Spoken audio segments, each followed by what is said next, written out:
दोस्तों, हम अपने जीवन में हमेशा अपने मन को लेकर परेशान रहते हैं। हम यह सोचते हैं कि हमारा मन भला शांत कैसे होगा। हमारे मन में तो तरह तरह के विचार चल रहे हैं। हम काम कुछ और करना चाहते हैं, लेकिन हमारा मन हमसे कुछ और ही काम करवा लेता है। इससे पहले कि आप अपने मन को शांत करने का प्रयास करें, यह जानना जरूरी है कि मन का व्यवहार शांत होने वाला है ही नहीं।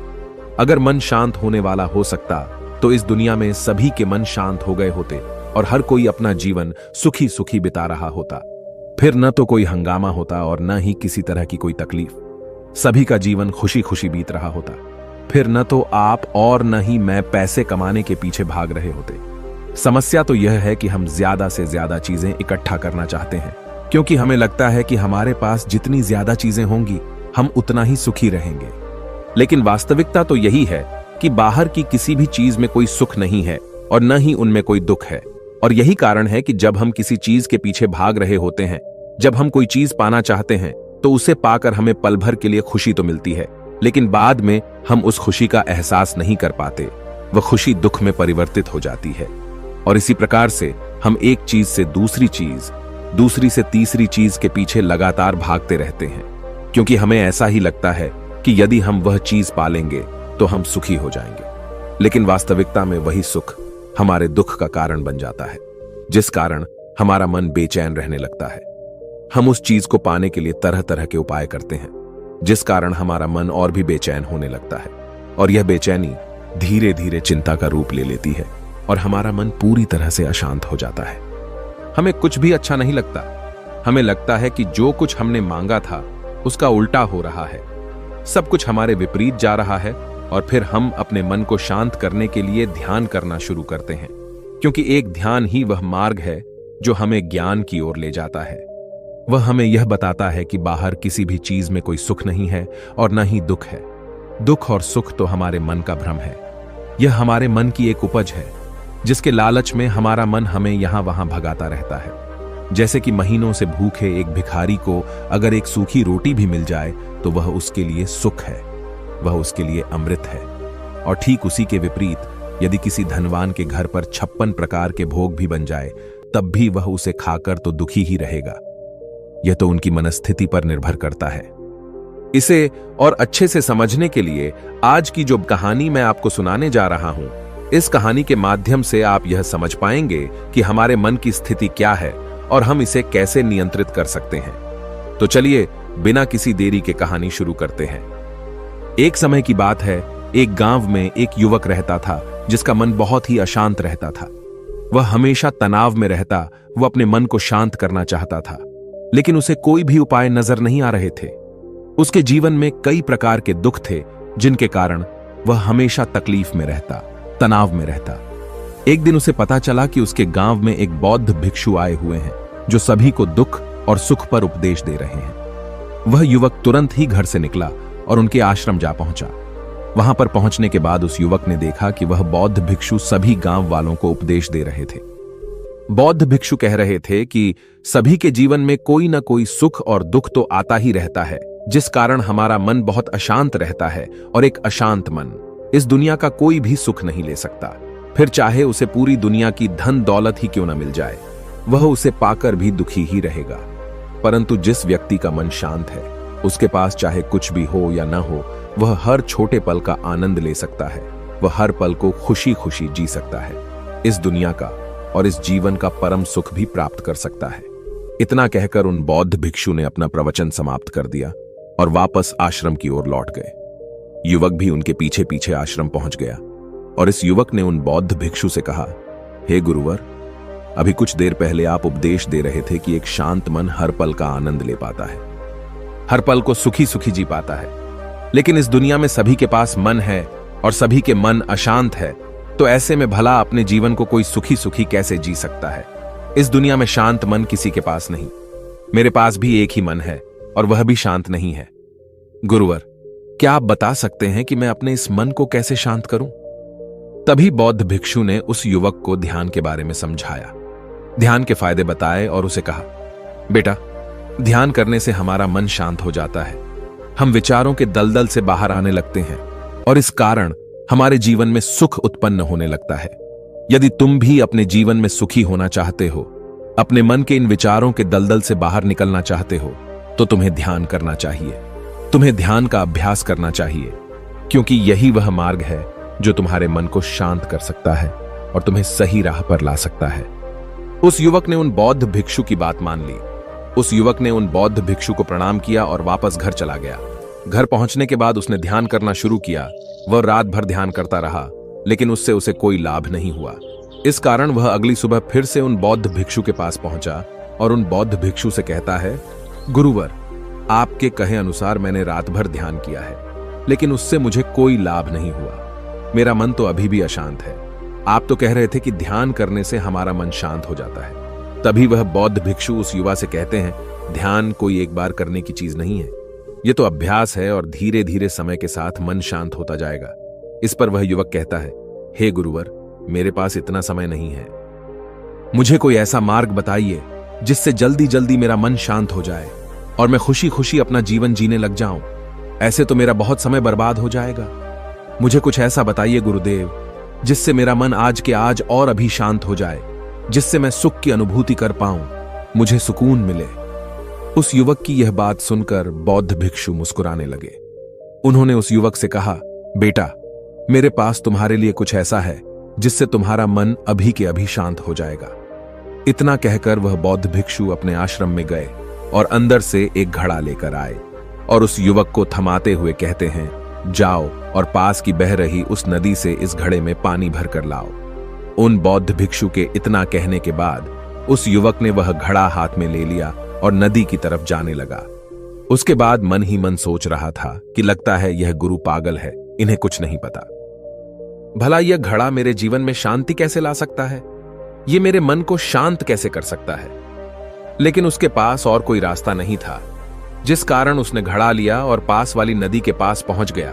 उसने उस नदी में से उस घड़े में पानी भरना शुरू किया, लेकिन जैसे ही उस व्यक्ति ने उस घड़े को नदी से बाहर निकाला, तो उस युवक ने देखा कि उस घड़े के चारों ओर छोटे छोटे छेद हैं, जिससे पानी तेजी से बाहर की ओर निकल रहा था। उसने लगातार कई बार प्रयास किए, लेकिन काफी बार कोशिश करने के बाद भी वह उस घड़े को पूरा नहीं भर पाया और थक हार कर उन बौद्ध भिक्षु के पास वापस लौटा और क्रोधित होकर कहता है, गुरुवर, आपने यह कैसा घड़ा दिया है? इसके चारों तरफ तो छेद है। भला मैं इसमें पानी कैसे भरकर ला सकता हूं? जब भी मैं पानी भरता हूं, इस घड़े के छेदों से सारे पानी बाहर निकल जाते हैं। इस घड़े को मैं पूरा नहीं भर सकता। तभी वह बौद्ध भिक्षु उस युवक को शांत कराते हुए कहते हैं, बेटा, शांत हो जाओ। तुम्हें तुम्हारे प्रश्न का जवाब ही तो दे रहा हूं, और यदि तुम क्रोधित अवस्था में इस जवाब को सुनोगे तो इसे समझना तुम्हारे लिए मुश्किल हो जाएगा। इसलिए शांत हो जाओ और मेरी बात समझने का प्रयास करो। ये जो घड़ा मैंने तुम्हें दिया है, इसे अपना मन समझो, और मन केवल दो ही प्रकार से शांत हो सकता है। पहला यह कि तुम उसे लबालब पूरा भर दो और उसमें कुछ भी और आने जाने की जगह न बचे। क्या तुम इस घड़े को इस प्रकार भर सकते हो? इस पर वह युवक कहता है, हे गुरुवर, मैं इस घड़े को लबालब नहीं भर सकता, क्योंकि जब भी मैं इसमें पानी भरता हूं, सारा पानी तो छेद से बाहर निकल जाता है। तभी वह बौद्ध भिक्षु उस युवक से कहते हैं, ठीक इसी तरह हम भी अपने मन को कभी नहीं भर सकते। हम जितना इसमें डालते जाएंगे, वह सब कुछ हमारे शरीर के द्वारा बाहर आता रहेगा। फिर चाहे वह क्रोध हो, प्रेम हो या फिर दया, हम जो भी अपने अंदर आने देते हैं, वही हमारे अंदर से बाहर भी आता है।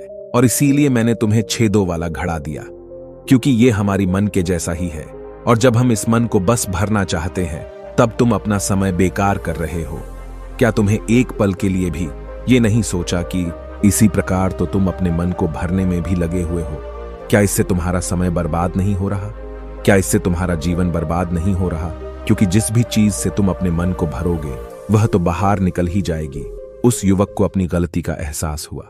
वह तुरंत उन बौद्ध भिक्षु के चरणों में गिर गया और उन बौद्ध भिक्षु से कहता है, गुरुवर, आपने सच कहा। मैंने कभी भी इसके बारे में नहीं सोचा कि मैं अपना जीवन अपने आप ही बर्बाद कर रहा था। ठीक है, मैं तो इस बात से अनजान था, लेकिन आज आपने मेरी आंखें खोल दी। परंतु गुरुवर, अगर यह मन को पूरी तरह भरने का पहला तरीका मन को शांत नहीं कर सकता, तो मन को शांत करने का दूसरा तरीका कौन सा है?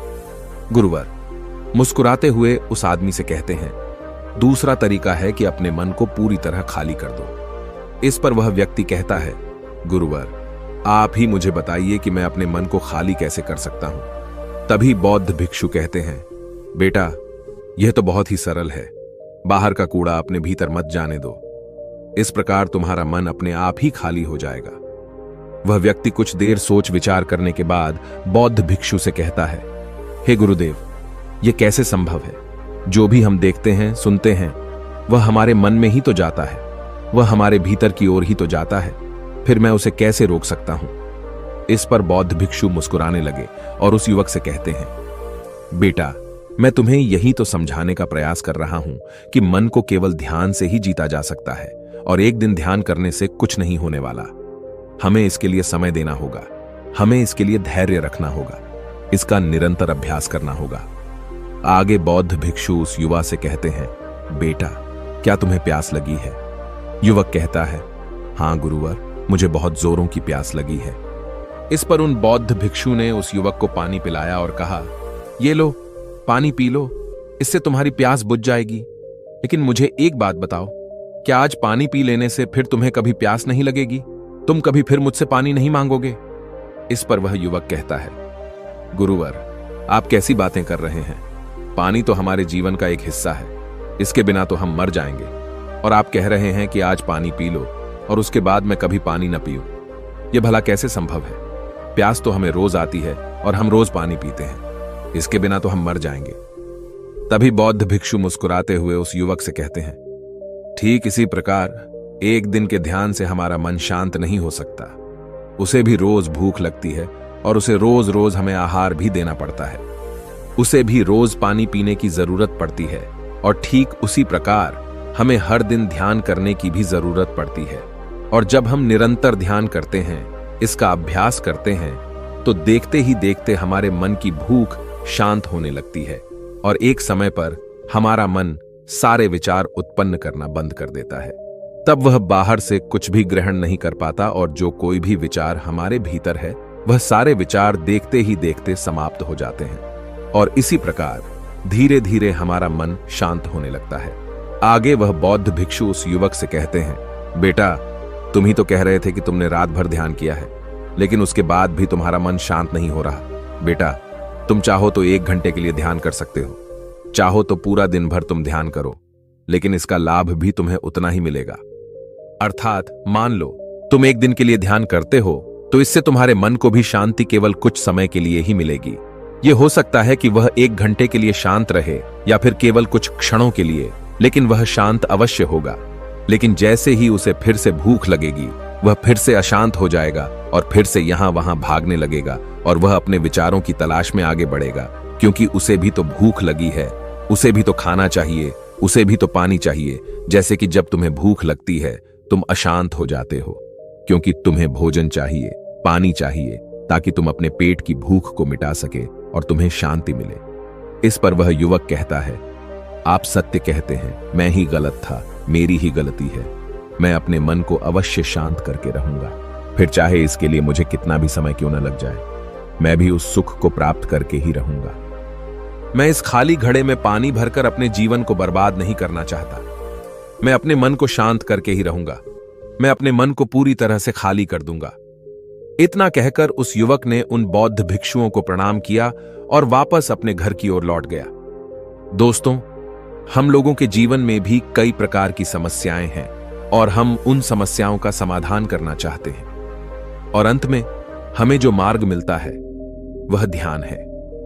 हम ध्यान तो करना चाहते हैं, लेकिन हम उसके परिणाम को तुरंत पाना चाहते हैं। जब हम शुरू शुरू में ध्यान करते हैं तो हमें उसका कुछ भी लाभ नहीं मिलता और हमें लगता है कि यह व्यर्थ है, इससे हमें कोई भी फायदा नहीं होने वाला, क्योंकि हमें तो सब कुछ जल्दी जल्दी चाहिए। लेकिन वास्तविकता तो यही है कि ध्यान सब्र और समय मांगता है और साथ ही उसे शांति भी चाहिए। परंतु हम इतने अशांत हैं कि हमारे भीतर ये तीनों चीजें नहीं हैं। इसीलिए अपने भीतर धैर्य पैदा करें। जब आपके भीतर धैर्य पैदा होगा तभी आप सब्र, समय और शांति के महत्व को समझ पाएंगे, और फिर आपका समय चाहे कैसा भी क्यों न चल रहा हो, आप हर समय खुश रहना सीख जाएंगे। अगर आपका मन अशांत है तो यह किसी और के हाथों में नहीं है कि वह आपके मन को शांत कर सके। यह तो आपके हाथों में है कि आप अपने मन को किस प्रकार और कितनी देर तक के लिए शांत कर सकते हैं। दोस्तों, आपने आज के इस वीडियो से क्या सीखा वह मुझे आप कमेंट में बता सकते हैं। इसी के साथ में उम्मीद है कि आपको आज की वीडियो पसंद आई होगी, तो इस वीडियो को उस इंसान को शेयर करें और उसी के ठीक बाद चैनल को सब्सक्राइब करें। तो चलिए फिर मिलते हैं ऐसी एक और नई वीडियो में। तब तक के लिए अपना ख्याल रखें। धन्यवाद और नमो बुद्धाय।